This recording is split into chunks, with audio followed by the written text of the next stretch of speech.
Today, we're diving into one of the most powerful moments in church history, when heaven touched earth and ordinary people were filled with extraordinary power.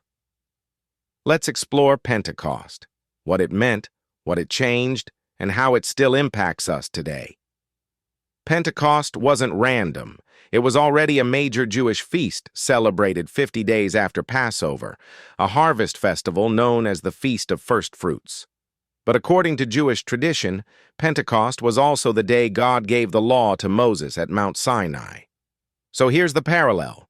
At Sinai, Israel received the law. At Pentecost, the church received the Spirit. Jerusalem was packed.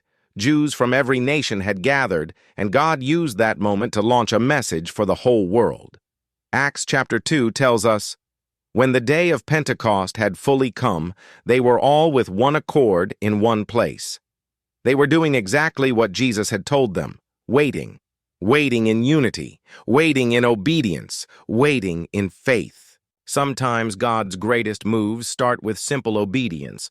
They didn't know it would take 10 days after the ascension, but they stayed. Then suddenly, it happened.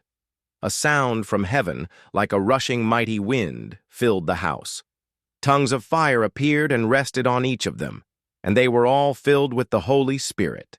Wind and fire, two powerful symbols of God's presence, and the Spirit didn't just fall on leaders or prophets, He filled every single one of them. Immediately, they began to speak in other languages, languages they had never learned. People from all over the world heard their own dialects being spoken, praising God. Some were amazed and asked, "What does this mean?" Others mocked and said, "They're just drunk." Even today, when the Spirit moves, people respond in different ways. Some lean in with faith, others dismiss it. Peter stood up full of boldness and explained what was happening. He quoted the prophet Joel.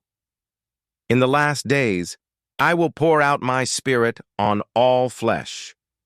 This wasn't chaos. This was prophecy fulfilled. It was the start of something new, a new age, a new covenant, and a new church. Here's what we learn about the Holy Spirit from Pentecost. He's a gift, not something we earn. He empowers both individuals and groups. He comes in God's timing, not ours. And He often moves when we've laid our pride down and are ready to be used. And no, tongues aren't the only sign of being filled. But praise, boldness, and transformation, that's the fruit of Pentecost. The tongues in Acts 2 were known languages, spoken by the Spirit through untrained men.